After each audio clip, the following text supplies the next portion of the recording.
Amesha Spenta is an Avestan language term for a class of divine entities in Zoroastrianism and literally means immortal, holy.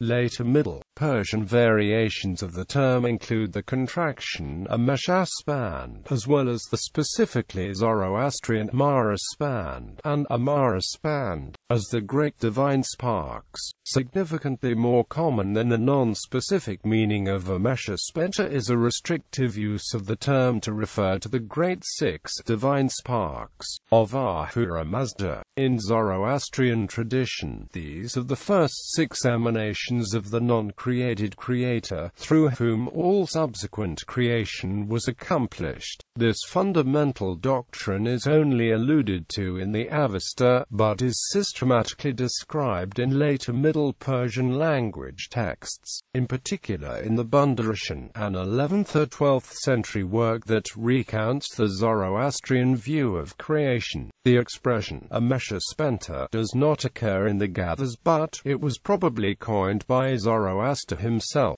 Spenta is a characteristic word of his revelation, meaning furthering, strengthening, bounteous, holy. The oldest attested use of the term is in Yashna 39.3, which is part of the Yashna Haptanghitian, in which the two elements of the name occur in reverse order, that is, as Spenta Amesha. Like all other verses of the Yashna Haptanghiti, Yashna 39.3 is also in Gathic Avestan and is approximately as old as the hymns attributed to Zoroaster himself. The divine sparks that appear in the Gathic Yashna 47.1 Atmana, approximately meaning, purpose, Asha, truth, righteousness, XSA Theta Ra, dominion, Arma Et, devotion, Vatat, wholeness, Emerita, immortality. The attributes Vo, good, Vaista, best, Varia, desirable, and Spenta, holy, are not always present in the oldest texts. If they appear at all, they do not necessarily appear immediately adjacent to the noun, but in later tradition, these adjectives are integral to the names themselves,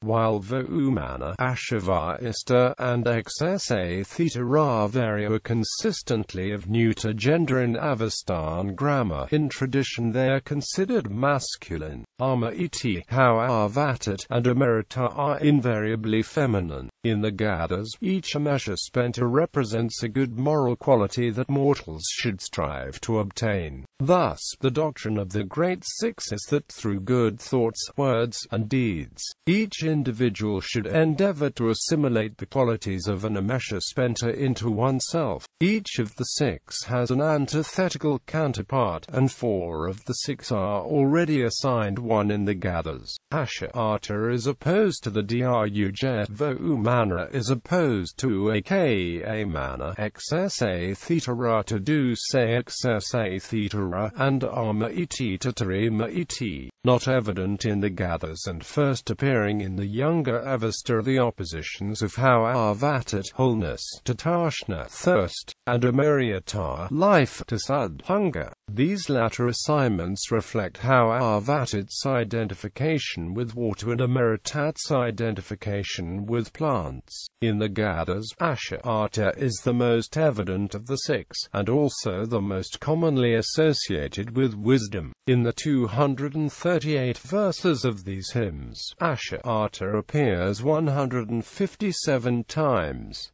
Of the other concepts, only Voumana appears nearly as often. In comparison, the remaining four of the Great Sextet appear only 121 times altogether. XSA Theta Ra 56 times, Arma Et 40, Emerita 14, Vatat 11 times. In the context of Zoroastrian view of creation, the group of the Amesha Spenta is extended to include Ahura Mazda, together with Spenta Manu. However, in most scholastic texts, an unqualified referral to the Amesha Spenta is usually understood to include only Great Six. In Yashna 44.7, 31.3, and 51.7, Ahura Mazda's Spenta Manu is the instrument or active principle of the act of creation. It is also through this bounteous force, creative emanation, or Holy Spirit, that Ahura Mazda is immanent in humankind, and how the Creator interacts with the world. The doctrine also has a physical dimension, in that each of the heptad is linked to one of the 7 creations, which in ancient philosophy were the foundation of the universe.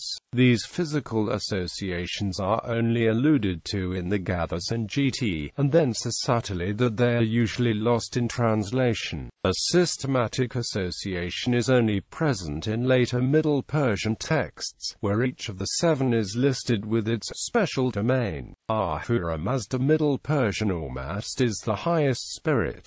Vo'umana MP Joaman of cattle. Ashavarista MP Ardwahist of fire. XSA Theta Ravaria MP Sariwa of metals. Spenta Arma Et MP Spand Armad of earth. Hauavatat MP Hordad of water.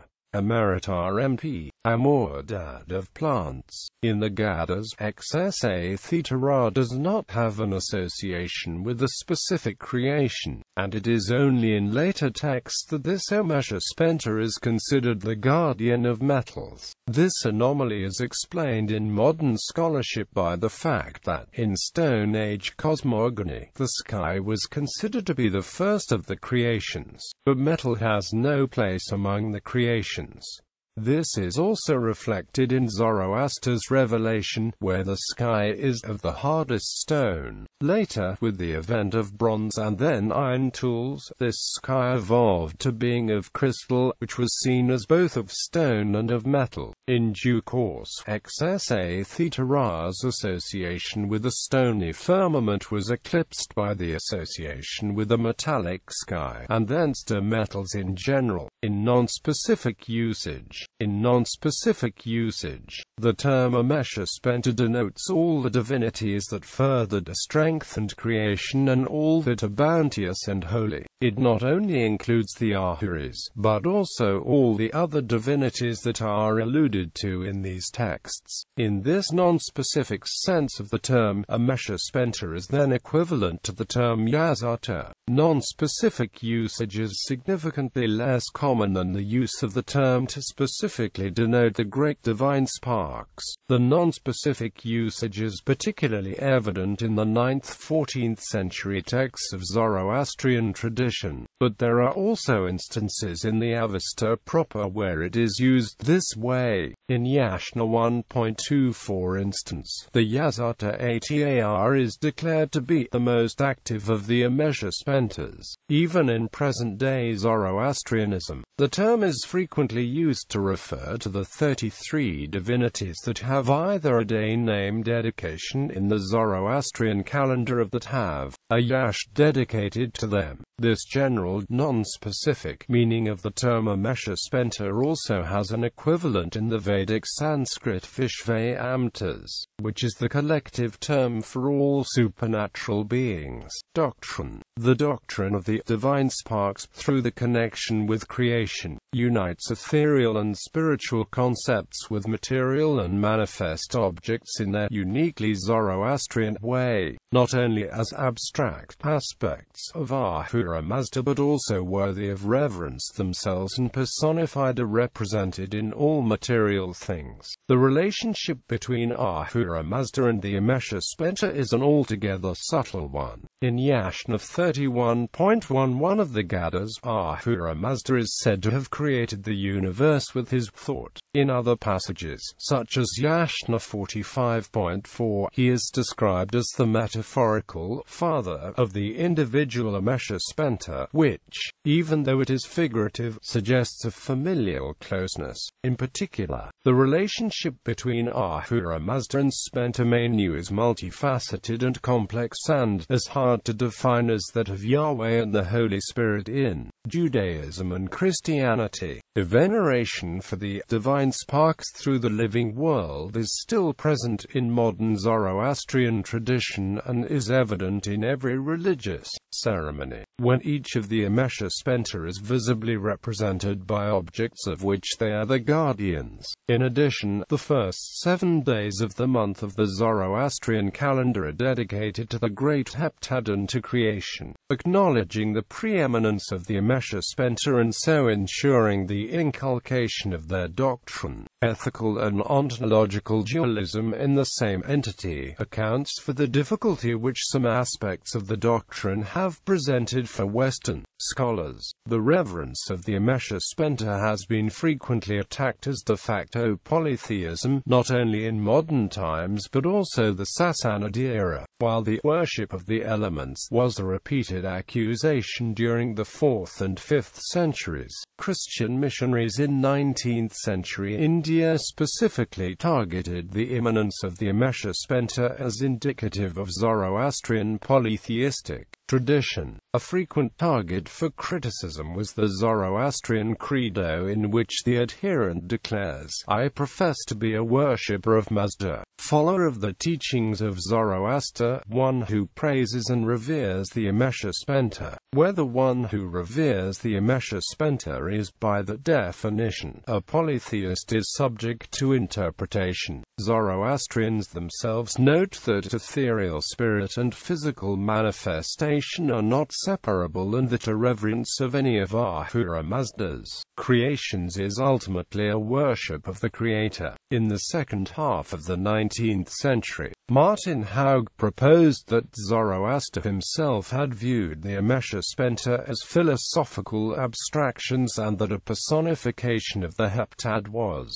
really a later corruption. The Parsis of Bombay gratefully accepted Haug's premise as a defense against the Christian missionaries and subsequently disseminated the idea as a Parsi interpretation, which corroborated Haug's theory. The continuing monotheism principle eventually became so popular that it is now almost universally accepted as doctrine.